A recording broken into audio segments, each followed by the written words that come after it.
Hello, family members. I hope you're doing well today. I'm rather tired, if you can't tell. And I need to tell you about something that happened yesterday. Uh, I was sitting in my living room and I noticed there were flashing blue lights kind of going past. And I was like, there are cops out front. And so I go do the nosy neighbor thing, go outside to see what's going on. And there were, I live on a very, suburban, like residential street, like at both ends. One's a cul-de-sac, one's a dead end.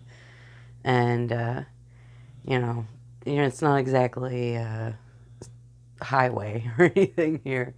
And we have two big Volusia County Sheriff trucks and then like a third Volusia County vehicle.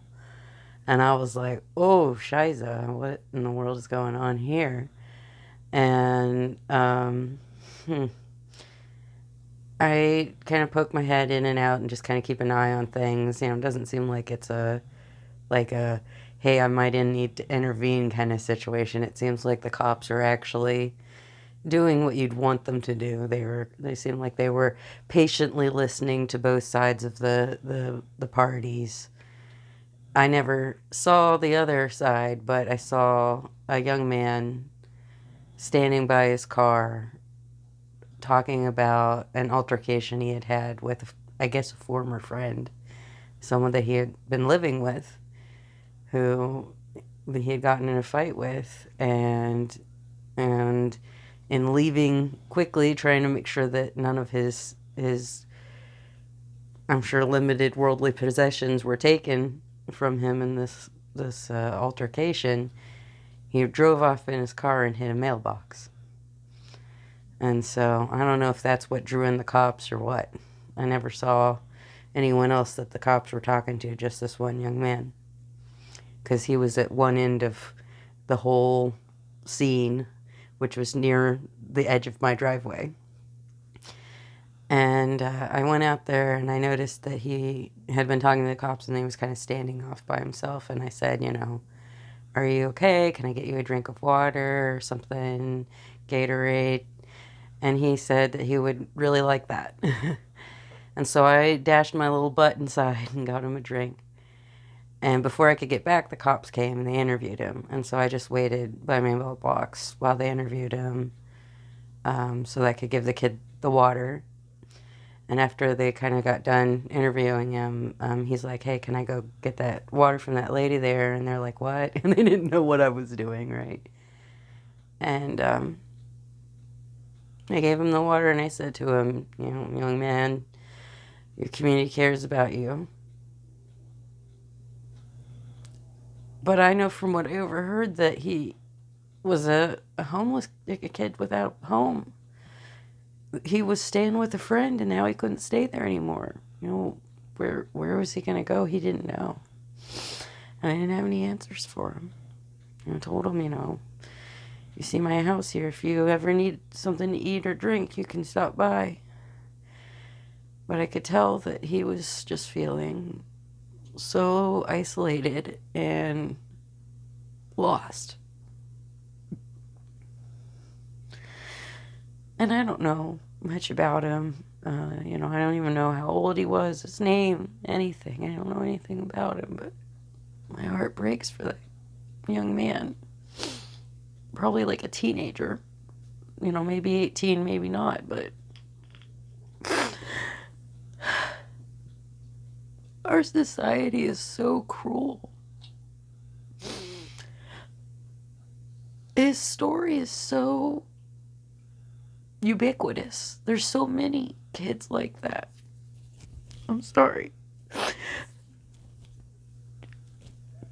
I used to work at a group home with teenage boys, 12 to 17. And, oops. Our kids weren't, people who had major issues. They didn't have drug issues or crime issues or anything like that. So a lot of it was like truancy or, just their parents having issues and technically losing custody. It wasn't one of the situations where they weren't probably, at least at some point, most of them going to go back to their homes. Most of them did. Not all of them, though. And I saw what happened to the ones that didn't have a family to go back to once they were out of the system. And how they just kind of faded away.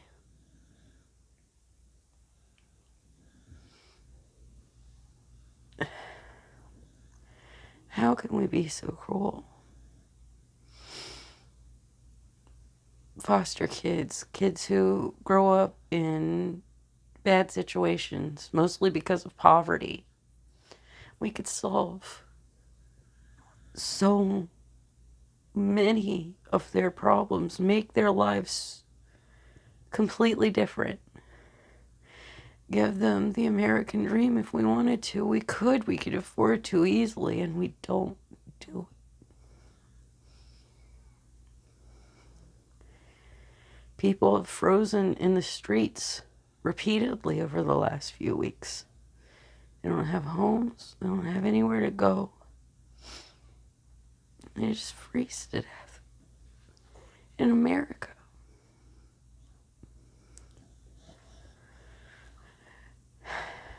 If you can't tell, I'm having a real hard time right now feeling any degree of hope.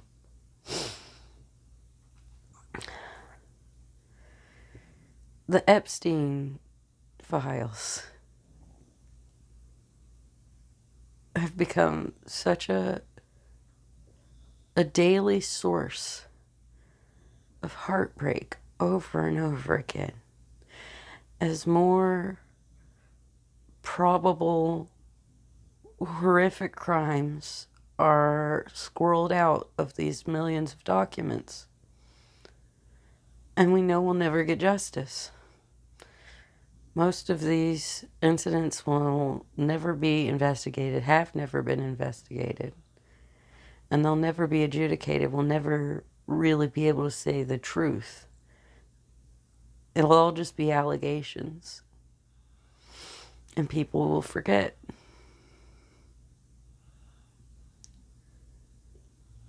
It's already happening. What does it matter if there's no consequences? If we know what they did, but nothing comes of it. In other countries, there are consequences.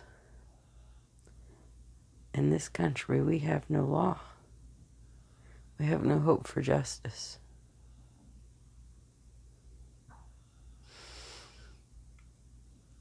Virginia Giuffre fought so hard for justice, and they'll never get it. Ghislaine Maxwell probably get a pardon. One person who actually was prosecuted for the crimes. Somehow, I guess she did them all by herself, right?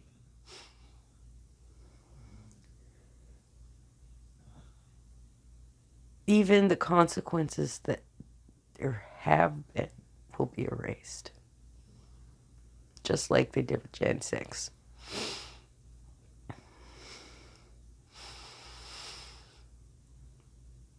I'm disabled. I can't work. I'm destitute.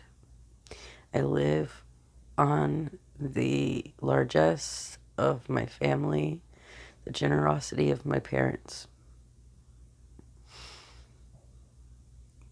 Our financial situation gets more and more precarious all the time because of me. Because I'm unable to contribute to my household in any way. And we are at a time when it is incredibly dangerous to be vulnerable.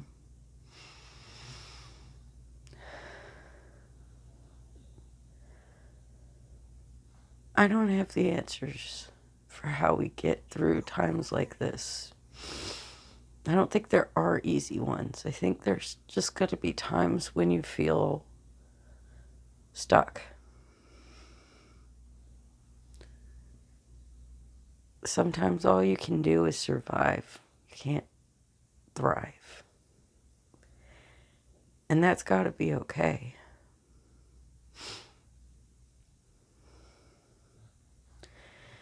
I watched a video yesterday that James Vanderbeek had filmed some time ago, talking about his healing journey, which, if that's not a dagger to the heart, I'm a cancer survivor. Years before I became disabled, I had Hodgkin's lymphoma and beat it. I anyone who's going through that cancer story, I feel connection to them. We have a connection. And he talked about how all of his identities were stripped from him, being a teen idol. You're never going to be able to be that famous for the rest of your career, and having to lose that label. And, not even necessarily consistently being able to use the actor label to define himself. And so he became a husband and a father and made identities there. And that's wonderful. But the cancer took that from him. He wasn't able to be the active, supportive husband and father that he believed was an important part of his identity. And he had to redefine himself without that. Being physically weak. That's hard for a man, especially in this society. Being physically weak. I use a rollator when I go out. I don't go out often. I'm basically housebound. But when I do go out to like a doctor's appointment or something, I'll take my rollator with me, which is a rolling walker. And my mom was trying to explain to someone why I use it, and she was so wrong. Like, everything that she said was like not accurate. And I'm like, it's hard for people to understand mobility aids, why you might need a mobility aid, especially if you have invisible disability like me. But it's just because I'm weak. I need something to lean on. That's literally it, I remember I used to go shopping with my grandmother, and she was a very stubborn woman. She would have never allowed herself to be seen using a walker of any sort. And she would get a buggy immediately as soon as she got into any store.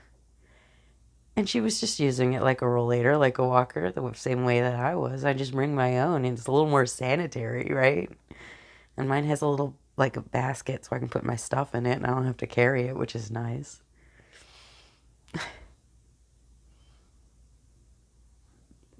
People don't ask about the weakness.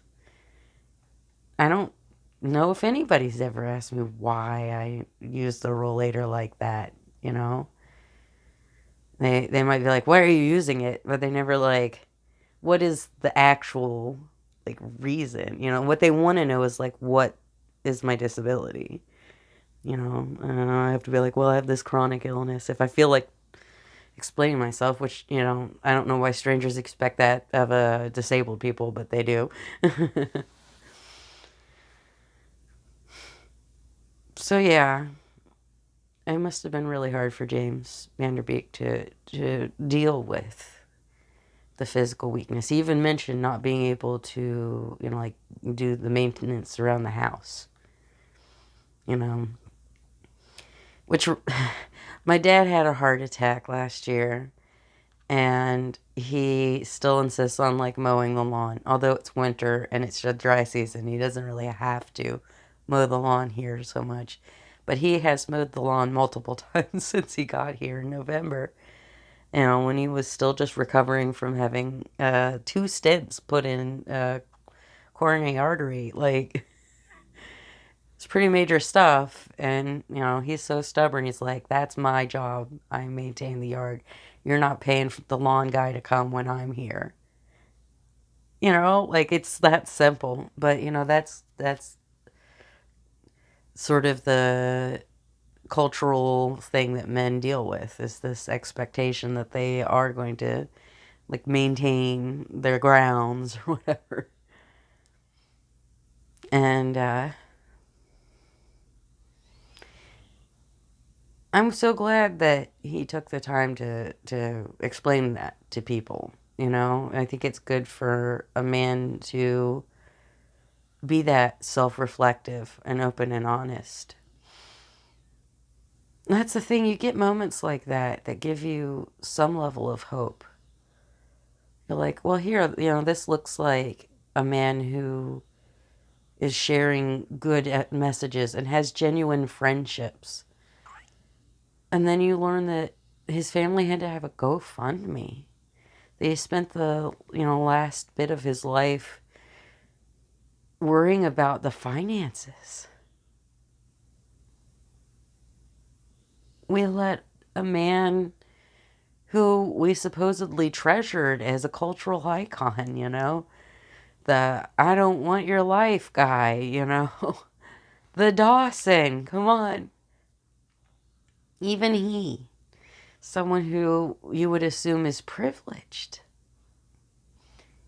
Cancer financially ruined his family and made his life about that.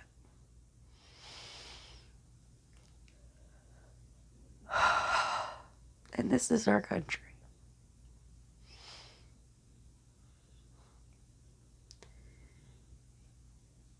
The reality is so overwhelming sometimes. It is paralyzing. And I think that we have to take that moment and acknowledge to ourselves when that happens. But we have to keep going anyway. We have to keep fighting to connect with a community here in the United States and abroad. I know some of my watchers are from abroad. I know this video is very America-centric. I appreciate any indulgence you give me there. But it's really, really important that we don't forget what society is for. I was thinking about what a successful nation, a successful society would be. And I think it would be one that houses the people, feeds the people, that educates the people, that treats the sick, that respects the humanity of the elderly and the young and the disabled,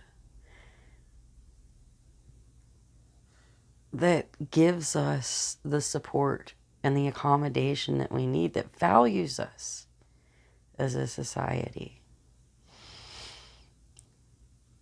Who are we if we let our elders squander in squalor?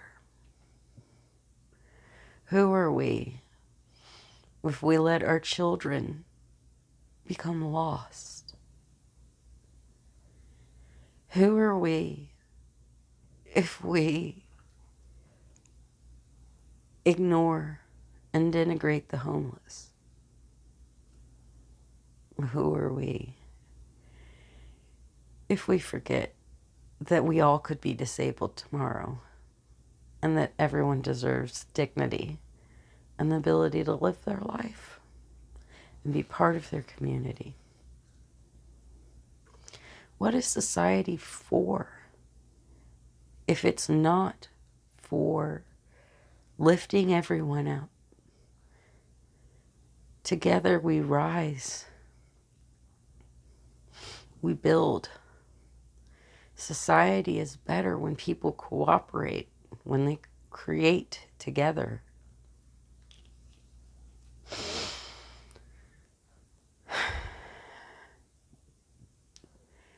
I don't know if I'm going to be able to keep up any sort of momentum with this, but I'm not giving up. I'm going to keep coming on here and making these videos and talking to whoever will listen to me. Because if I can reach out, that's something. And if anyone hears me, that's even better. Family members, I want you to find hope. I want you to find community. I want you to be the best person you can possibly be. And that means being honest with yourself. When you're honest with yourself, it can be very hard to find hope because you see all of the injustices that have just been papered over for decades. And then add on all of the extraordinary injustices of our time. And it can feel very overwhelming. But that's the thing, you know. I learned this in Buffy. Buffy the Vampire Slayer. Evil is eternal. The battles are eternal. They never end. They don't stop. There's always going to be people who want to take advantage, who want to worship wealth and things. I was watching something about Bernie Madoff recently. I've been watching, that's one of my comfort videos sometimes. Financial crime, for some reason, can be soothing. I don't know why, but, and that, the Bernie Madoff's daughter-in-law was talking about what he was like as a person. And she said he was very incurious. He didn't read. He didn't ever have intellectual discussions. But he really enjoyed things. And I would say majority of people are not like that. You know? They may not be like completely like curious about everything, but they are interested about certain things. They're interested in other people and interesting topics, at least sometimes, right? And I think we tend to forget that the people like that man hold outsized influence because we live in a country where capital is influence. And so it may seem like that worship of wealth and of things and Rolex watches and summer homes and, you know, all of the blah, blah, blah, blah, blah, stupid crap. You know, who cares about all of that at the end of the day if you live in a society that deliberately loses children and lets our elders die in poverty and just doesn't even care at all about those who don't have capital. Capital is not worth more than people. It's not worth more than your soul. You know, Bernie Madoff may have gotten more things than almost anybody ever before. He had all the acclaim and, you know, all the properties and designer whatever and luxury this and blah, blah, blah, blah, blah. But he died in prison alone. And his sons died too, young. He ruined his family. Everything that he had, he lost it. And when he lost all of his things, there was nothing else left. There was just only him, probably trying to charm people in prison, but really just a pathetic loser.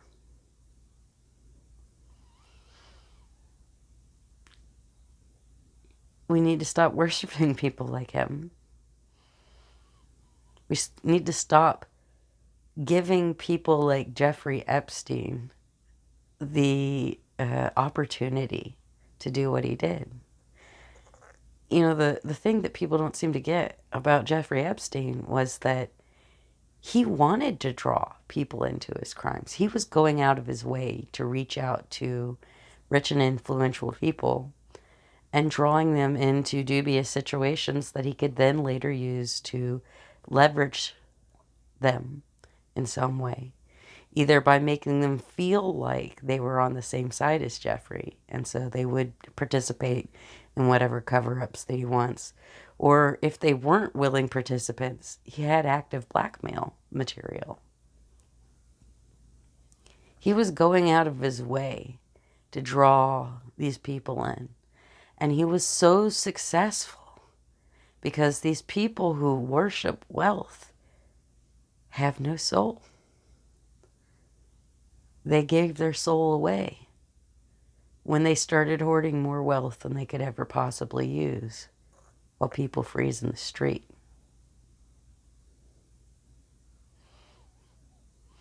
I'm not saying that people aren't allowed to have enough of their own personal wealth to be able to live comfortably, but there are people who have hundreds of millions of dollars, billions of dollars, more than they could ever use in any lifetime.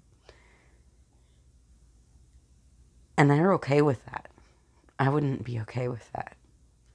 If I wasn't destitute, do you think there's any way that I wouldn't have gotten that young man a hotel room last night? I would have been like, let me call someone or call the nearest hotel and get you a place to stay for the night. But I couldn't.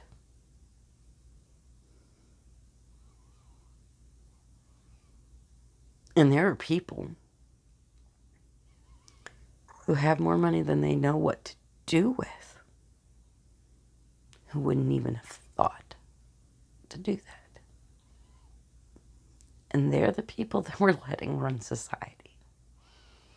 And maybe that's what we need to change. I don't expect everyone to look at things from a Christian perspective, but I certainly do. And, you know, the Bible says the meek will inherit the earth. The Bible says a lot about valuing people who society looks down on. A lot. The Bible says a lot about how richness and righteousness are not the pathway to heaven. Being the right kind of person with all the right clothing and living in the right neighborhood and all of that can be taken away from you, and then what would you be? If you don't know the answer to that, if you haven't lived that moment of knowing what it's like to have everything taken from you and have it come through to the other side, you may not realize how empty you are. All right, I think it's time for me to stop rambling. I would like to tell you one little announcement. It is BB Dawn, my parents' baby dog's birthday, so we got to say hi to BB. You may have heard her snoring some, or maybe kicking around and moving the camera. She does that occasionally. Oh, you're not even going to say hi? You're not going to say hi, beeps? Oh, that's our girl. 9 years old today. Can you believe it? She's sleepy. All right, family members, I hope you take care of yourself. I love you. And, be kind. Love your community. It's worth it. Bye.